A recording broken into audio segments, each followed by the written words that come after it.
On commence avec vous, Xavier, avec un pays qui n'existe pas. Un pays qui n'existe pas. Il est bien sur la carte pourtant. Il est sur la carte, il y a 5 millions d'habitants. Il n'existe pas tout simplement parce qu'il n'est reconnu par aucun autre État.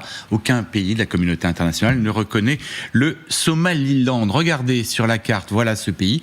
Il est donc au bord du golfe d'Aden. Sa capitale, c'est Hargeisa. Il est au sud de Djibouti, à l'est de l'Éthiopie et au nord de la Somalie.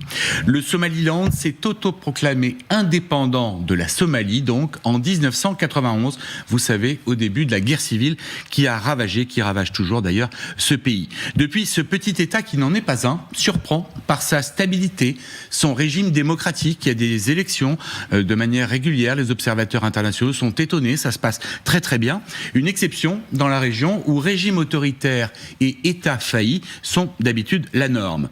Les 5 millions d'habitants vivent principalement de l'élevage et du commerce. C'est un pays assez pauvre où il y a régulièrement des famines, mais c'est un pays qui fonctionne avec très très peu d'aide internationale, il faut le noter. Sa richesse, c'est le port de Berbera, idéalement situé au bord du golfe d'Aden, une richesse inestimable pour le Somaliland. Il génère 60% du PIB du pays. En 2016, un contrat a été signé avec Dubaï pour développer le port, autre accord avec les Émirats Arabes Unis pour l'installation d'une base navale.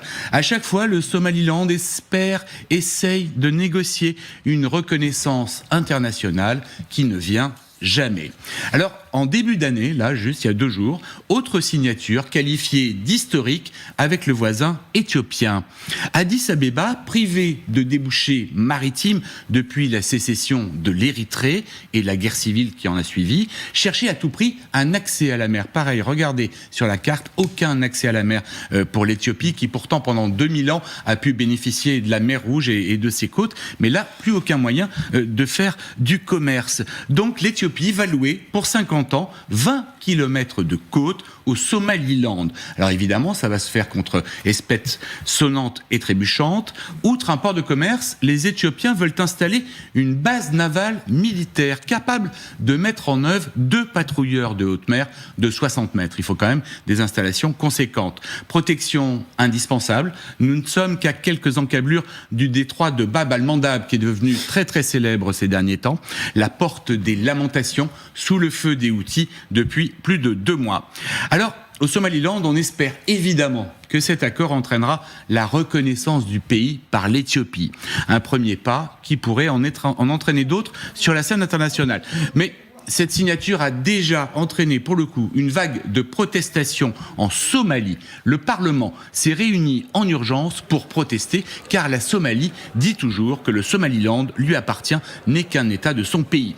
Des manifestants ont défilé dans les rues de Mogadiscio, sévèrement encadrés. D'ailleurs, il y avait des policiers. Tout ça a été extrêmement bien organisé pour crier à la trahison. Mais même les États-Unis appellent au respect de la souveraineté de la Somalie. Les États-Unis qui ont des souvenirs plutôt poignant et très triste dans ce pays. En Éthiopie, le gouvernement reste très flou pour le moment sur sa volonté de reconnaître le Somaliland, malgré toutes les promesses qu'il a pu faire. À ce jour, seul Taïwan a ouvert une représentation diplomatique dans le pays qui n'existe pas, mais comme on le sait aussi, Taïwan n'est pas reconnu par la communauté internationale ou par très peu de pays en fait. Et c'est vraiment important pour ce pays d'être reconnu pour avoir des aides. C'est un pays où il y a énormément de camps de réfugiés climatiques, où il y a des sécheresses tout le temps, où il peut ne pas pleuvoir pendant 1 an et surtout qui est envahi par des criquets. C'est-à-dire que à mesure que le réchauffement climatique gagne en température, il y a des invasions de criquets qui mangent tout, y compris les récoltes. C'est un pays d'élevage. D'ailleurs, on voit des troupeaux de moutons entiers embarqués dans des bateaux à direction des pays du Golfe. Il y a 5 fois plus d'animaux que d'habitants. Exactement. Et effectivement, à chaque fois qu'il y a une sécheresse, eh bien c'est dramatique pour les nomades qui s'occupent de leurs troupeaux. C'est un pays qui reste très très pauvre, même si il a su bien mieux que la Somalie s'en sortir depuis une 30aine d'années. Alors moi je dis merci d'abord Xavier, parce que moi je connaissais pas du tout ce pays, et ce matin on en discutait, je suis allé chercher, et ce qui m'a le plus interpellé c'est l'aspect démocratique. Vous l'avez évoqué, ces élections elles ont lieu au suffrage universel, on a le droit de vote dès 15 ans, la population se déplace à 80% de participation pour aller voter, et la carte électorale est établie à partir d'un système de reconnaissance biométrique. On pourrait se dire Mais beaucoup d'avancées. super moderne. Ouais. On peut ajouter que c'est la seule république. C'est un président et une présidente. C'est un président, c'est une république islamique, et c'est la seule république islamique où l'excision a été interdite par une fatwa. Et la situation des femmes?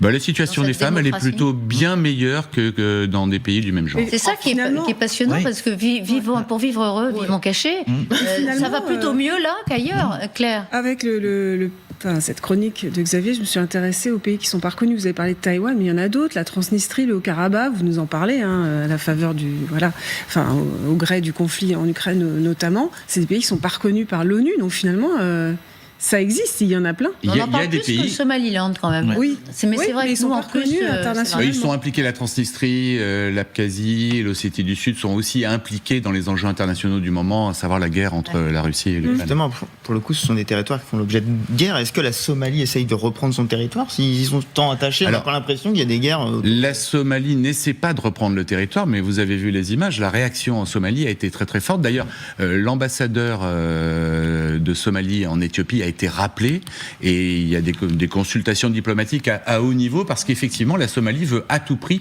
préserver l'ensemble du territoire qui était le sien avant 91. Mais la Somalie a les moyens éventuellement de Non. s'opposer Non. aux Somaliens. La Somalie fait toujours face aux Shebab, il y a toujours énormément d'attentats, même si la situation s'est légèrement améliorée. Il y a notamment le départ des militaires qui avaient été envoyés par des pays africains, qui est prévu à la fin de l'année, qui pose énormément de questions de sécurité.